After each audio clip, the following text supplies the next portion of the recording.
Pendant que certains rédigent des articles dans le très sérieux magazine L'Express, d'autres se préparent à participer à une manche du championnat du monde de lancer d'avion en papier. À Grenoble, école de management, on aime le grand écart. Alors, les apprentis journalistes, ils sont là, Timothée et Anne-Laure. En face, on va vous appeler les avionneuses, Clara et Laure. On va démarrer par l'actualité la plus chaude. C'est la sortie ce matin de ce supplément Grenoble dans le magazine L'Express, un supplément dont la réalisation a été entièrement confiée à votre groupe d'étudiants.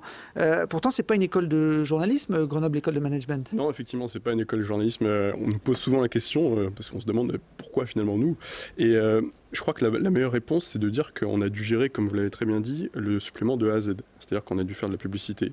Aujourd'hui, on doit assurer la promotion des ventes. On doit faire du community management. On doit vraiment faire tout un ensemble de choses qui sont liées à la réalisation de ce supplément. On ne doit pas seulement écrire des articles. Et donc là, peut-être où effectivement, on va être un peu moins fort dans la rédaction. On va peut-être être plus fort dans la promotion des ventes ou peut-être dans le community management. Il y avait tout un ensemble de compétences que vous avez regroupées. Vous êtes répartis les rôles. Vous êtes le rédacteur en chef de ce numéro. Et à côté, c'est la photographe, responsable photo. Oui, moi j'étais chargée du coup de récolter des photos d'abord des personnes qui étaient interviewées, donc c'était des photos de professionnels, mais voilà, de trouver toutes les illustrations en fait en général qui figurent dans le supplément. Et après évidemment la rédaction de l'Express faisait une sélection, mais du coup il fallait constituer un dossier photo de à peu près 70 photos pour pouvoir illustrer ce supplément. Donc du coup c'était beaucoup être en collaboration avec la rédaction, puisque fallait évidemment pour chaque élément du sujet avoir la photo de la personne interviewée ou des illustrations. Alors c'est un défi que l'Express organise chaque année depuis bientôt 30 ans. On propose à différentes grandes écoles de défendre sa ville avec un supplément. Vous avez été complètement libre dans le choix des sujets notamment ? Oui, totalement. Ça c'est vraiment quelque chose qui a été super pour nous, c'est qu'on a vraiment pu choisir ce qu'on voulait faire. Donc on a proposé plusieurs thèmes à l'Express. Donc ils nous ont dit qu'il y en a certains qui pouvaient être difficiles, d'autres plus faciles. Et c'est comme ça qu'on a commencé à travailler. Mais c'est vrai que de façon générale, ce qui est important pour nous, et qu'il est important de dire ici, c'est qu'on a vraiment eu de grosses marges de liberté et que ce qui paraît aujourd'hui dans le supplément de l'Express, donc qui paraît aujourd'hui, c'est vraiment ce que nous avons écrit, les photos qu'on a faites, c'est vraiment notre travail, le fruit de notre travail. Alors on voit notamment ce dossier consacré à la culture, Grenoble Laboratoire culturel. Vous avez détaillé les différentes initiatives qu'on peut trouver sur la ville. Oui, il y en a vraiment beaucoup. On s'est rendu compte de ça en travaillant sur le sujet. C'est vrai que de prime abord, on peut se dire, bon, l'innovation de la culture à Grenoble, c'est pas forcément évident. Mais il y a énormément d'initiatives. Là, on a vu à l'écran tout à l'heure Ezra, par exemple, donc c'est le CEA et l'Hexagone qui ont collaboré ensemble pour faire un gant qui permet de faire du beatbox en direct, en live. Ça, c'est une initiative qui est vraiment exceptionnelle et qu'on retrouve qu'à Grenoble.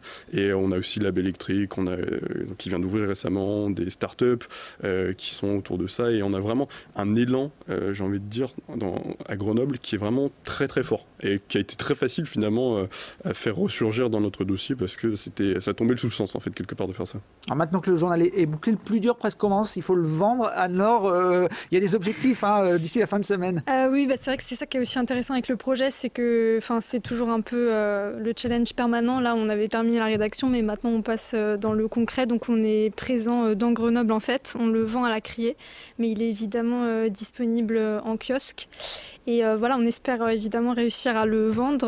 On espère que le thème va intéresser un maximum de personnes. Donc voilà, oui, là c'est la phase la plus opérationnelle entre guillemets. Non, si vous croisez des jeunes étudiants avec le magazine de l'Express ce week-end, vous savez que vous pouvez leur faire ce petit plaisir. Il faut en vendre 4000 de plus que les ventes habituelles pour rentrer, on va dire, une note correcte, puisque c'est un travail qui sera noté également. Exactement, à la 4000 fin. de plus. Oui. Et on verra si l'école de Grenoble figure en tête de ce défi pour l'édition 2015.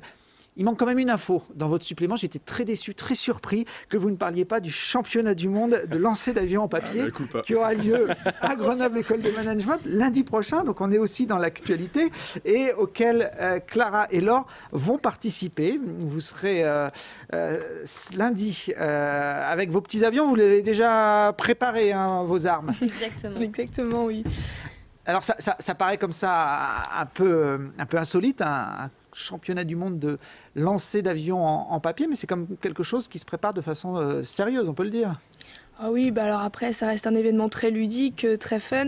Mais effectivement, il faut savoir déjà sur quelle discipline on va participer et quel va être le type d'avion qu'on va faire. Est-ce qu'il va avoir un bout pointu? Est-ce qu'il va avoir le nez qui est recourbé? Le vôtre, Laure, il a plutôt le nez cassé. Hein. Exactement, oui. Parce que moi, je préfère tout ce qui est vol longue distance, qui dure longtemps. Donc c'est vrai que ce type d'avion, il est un peu plus adapté. Donc là, ces derniers jours, j'essaie de m'entraîner pour participer au championnat. Voilà.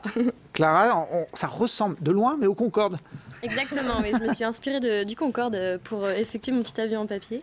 Mais moi, contrairement à Laure, j'ai choisi justement de faire un bout pointu pour essayer d'aller encore plus loin. Donc après, c'est des techniques différentes, on verra qui va gagner. Alors, on va regarder quelques images de la deuxième séquence qu'on avait prévue. Ça, c'est la petite bande-annonce qui annonce le concours. Mais voilà, ça, ce sont les différentes épreuves. Donc, il y a 3 catégories. Hein. Sont lesquelles? Alors, tout à fait. Il y a tout d'abord la catégorie la plus grande distance, le plus grand temps de vol et également une catégorie freestyle avec la plus belle figure. 63 mètres, c'est le record du monde de la plus grande distance et 28 secondes en vol pour la catégorie de durée. Le freestyle, bah ça c'est à l'appréciation des juges qui vont noter ça. C'est ouvert à tout le monde ce concours lundi. Quelqu'un qui se sent une âme d'avionneur ou d'avionneuse peut venir à GEM? Tout à fait, il suffit de s'inscrire sur le site et vous pouvez participer et venir à GEM pour l'événement. Il n'y a pas de problème. C'est Red Bull qui organise ça. Donc, il y a toutes les références sur leur site internet. Il y a des cours à GEM depuis quelques semaines. Les profs de technologie, est-ce qu'ils vous ont donné quelques conseils d'aérodynamisme pour que vos avions soient performants? Non, il n'y a pas de cours particulier. Chacun sa petite technique, chacun s'entraîne dans son coin. Mais personnellement, j'ai misé sur le poids un peu plus en avant de l'avion pour aller encore plus loin et pour qu'il soit encore plus aérodynamique. Testez-le, Clara. Allez, là, on est en direct sur ce plateau. On va voir s'il fait 63 mètres. Ah, bon, il a traversé le plateau Télé-Grenoble. Laure. Ah ouais. Il y a encore peut-être des mises au point à faire. Celui-là, il peut avoir le record du piqué. Direct, ouais. Hein. Non, mais ça va venir, ça va venir. Je comprends pourquoi le bout était un petit peu écrasé. Bon, bah, merci en tout cas à tous les 4 d'être venus nous parler de vos exploits respectifs dans des catégories très diverses. Mais on suivra avec attention la semaine prochaine cette manche qualificative des championnats du monde de lancer d'avions en papier à Grenoble École de Management.